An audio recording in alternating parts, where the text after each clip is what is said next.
कोणत्याही ऐतिहासिक सिनेमामध्ये माझ्या मते जी गोष्ट सर्वाधिक महत्त्वाची असते, ती असते तो सिनेमा बनवण्यामागचा इंटेंट. सिनेमा बनवण्यामागचा तुमचा हेतू.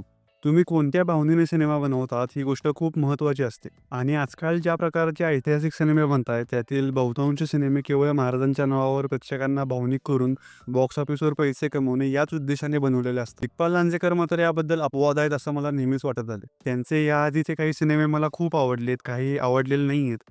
त्यावर तुम्ही हवी तेवढी टीका करू शकता, त्याच्या टेक्निकल ॲस्पेक्ट्सवर बोलू शकता. पण दिग्पाल लांजेकरांचा जो प्रामाणिक हेतू आहे सिनेमा बनवण्यामागचा, त्यांची शौर्यांवर असणारी श्रद्धा, त्यांचं इतिहासाविषयी असणारं प्रेम, यावर मी कधीच शंका घेणार नाही. आपल्या महाराजांचा इतिहास पुढच्या पिढीपर्यंत पोहोचवण्याच्या प्रामाणिक उद्देशाने ते सिनेमे बनवतात, हे नक्की आहे. त्यांचे सिनेमे अतिशय ऑथेंटिक असतात, इतिहासाला धरून असतात. इतरांप्रमाणे क्रिएटिव्ह लिबर्टीच्या नावाने वाटेल ते दाखवण्याचा प्रयत्न ते करत नाहीत. तुम्ही तुमच्या लहान मुलांसोबत, लहान भावंडांसोबत त्यांचे सिनेमे पाहू शकता आणि ते तुम्हाला बाजीराव पेशवे असे नाचत होते का? किंवा तानाजी मालुसरे असे हवेतून उडून खाली येत होते का? असे प्रश्न विचारणार नाहीत. कारण त्या मानसिकतेतून दिग्पाल लांजेकर कधीच सिनेमे बनवत नाहीत. या सिनेमातही तुम्हाला त्यांचा अभ्यास दिसून येईल. अनेक ऐतिहासिक कागदपत्रांमधील संवाद तुम्हाला अगदी आहे तसे ऐकायला मिळतील.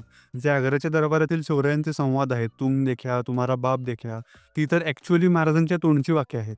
कथेत घेतलेल्या काही मोजक्या लिबर्टीज सोडल्या तर सिनेमा इतिहासाला धरूनच आहे. पण केवळ एवढ्याने सिनेमा चांगला बनत नाही. एक सिनेमा म्हणून पाहायला गेलं तर हा अत्यंत निराशाजनक सिनेमा आहे असं मी म्हणेन. शिवराज अष्टक मालिकेतील आजवर जेवढे पण सिनेमे आलेत, हा त्यातील सर्वात फॉरगेटेबल सिनेमा होता. परफॉर्मन्सेस चांगले नाही आहेत, सिनेमा खूप लाऊड आहे, पटकथा कमकुवत आहे, जे इमोशनल सीन्स आहेत ते लँड होत नाहीत. एक edge of the seat experience जो या सिनेमाने आपल्याला द्यायला हवा होता, तो हा सिनेमा देऊ शकलेला नाही. आणि कसं आहे मित्रांनो, केवळ एखादा चांगला थॉट, चांगली आयडिया असून उपयोग नसतो.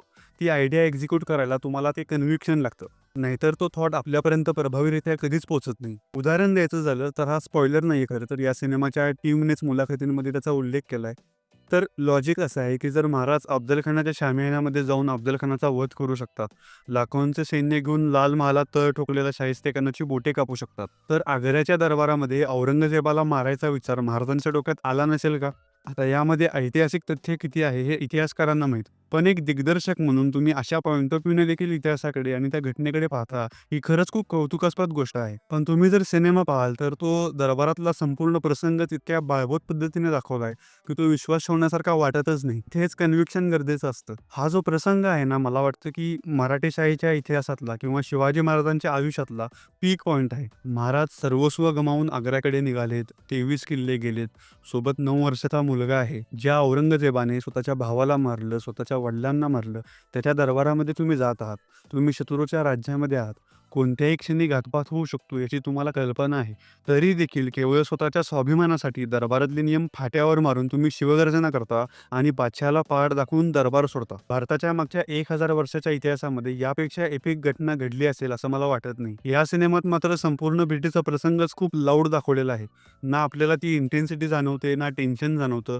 संपूर्ण प्रसंगच खूप ओव्हर द टॉप वाटतो आणि एकंदरीतच आपली खूप निराशा करतो. अभिजित श्वेतचंद्र हे नक्कीच शिवरायांच्या भूमिकेमध्ये शोभून दिसतात. काही प्रसंगात तर त्यांचा अभिनय खूपच चांगला आहे. पण जिथे-जिथे इंटेन्सिटी गरजेची आहे, ॲग्रेशन गरजेचं आहे, तिथे मात्र त्यांचा अभिनय खूपच ओव्हर द टॉप वाटायला लागतो. चिन्मय मांडलेकर जेव्हा शिवरायांची भूमिका करायचे, तेव्हा त्यांच्याविषयी अनेकांची वेगवेगळी मते होती.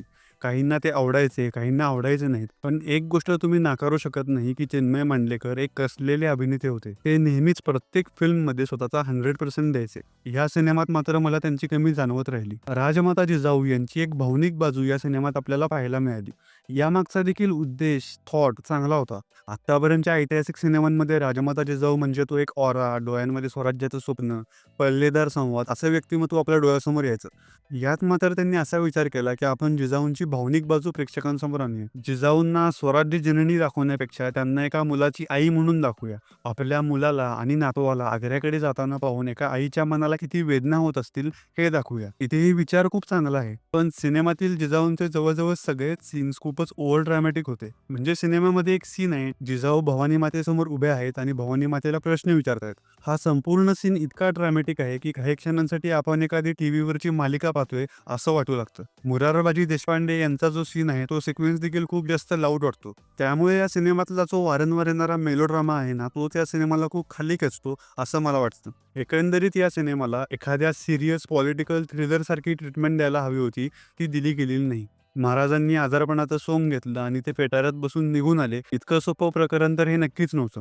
त्यात खूप प्लॅनिंग होतं, माइंड गेम्स होत्या, खूप मोठी रिस्क देखील होती, राजकारण होतं. शत्रूच्या मनात आता काय विचार चालू असतील, तो पुढची चाल काय खेळू शकतो, याचा विचार करून निर्णय घेतले गेलेत. औरंगजेबाच्या दरबारातले लोक देखील या प्रकरणामध्ये खूप महत्त्वाचे होते. सो या सगळ्या गोष्टी खूप प्रभावीपणे आणि रंजकपणे पडद्यावर मांडता आल्या असत्या, त्या मांडल्या गेलेल्या नाही. पण जो या सिनेमाचा थर्ड ॲक्ट आहे, जिथे आपल्याला महाराजांची आग्र्याहून सुटका फायनली पाहायला मिळते, तो मात्र नक्कीच खूप थरारक आहे, एंटरटेनिंग आहे, क्रिएटिव्ह आहे. शेवट आपल्याला भावनिक देखील करतो. या सिनेमाचा स्केल देखील आधीच्या सिनेमांच्या तुलनेत खूपच मोठा आहे. सिनेमातले काही शॉट्स मात्र पूर्णपणे एआयने तयार केलेले आहेत, हे आपण पाहिला सांगू शकतो. पण त्यांना सोडल्यास सिनेमा व्हिज्युअली खूपच सुंदर वाटतो, भव्य वाटतो. सिनेमातले ॲक्शन सिक्वेन्सेस देखील आधीच्या सिनेमांपेक्षा अधिक चांगले आहेत. देवदत्त बाजी यांचं म्युझिक मात्र आपण या सिनेमामध्ये खूप मिस करतो. शेवटी एवढंच सांगेन की नेहमीप्रमाणेच सिनेमा बनवण्यामागची भावना चांगली होती, उद्देश प्रामाणिक होता, पण यावेळी सिनेमा चांगला झालेला नाही. आता आपण पाहतोय की बॉलिवूड देखील मराठ्यांच्या इतिहासावर सिनेमा बनवतोय, तर आपल्याला आपला स्केल अप केला पाहिजे. केवळ व्हिज्युअल्सच्या बाबतीत नाही, तर स्टोरी टेलिंगच्या बाबतीतही आपल्याला आपला स्केल वाढवला पाहिजे. केवळ भावना चांगल्या असून उपयोग नाही, तुमच्याकडे कन्व्हिक्शन असायला हवं, तुमचं प्रेझेंटेशन चांगलं असायला हवं. आशा करतो की दिग्पाल लांजेकरांचे उर्वरित 2 सिनेमे याहून चांगले असतील. बाकी मित्रांनो, तुम्ही पाहिलाय का हा सिनेमा? तुम्हाला सिनेमा कसा वाटला? मला कमेंट बॉक्समध्ये नक्की कळवा. हा व्हिडिओ पाहिल्याबद्दल तुमचे खूप खूप आभार. धन्यवाद.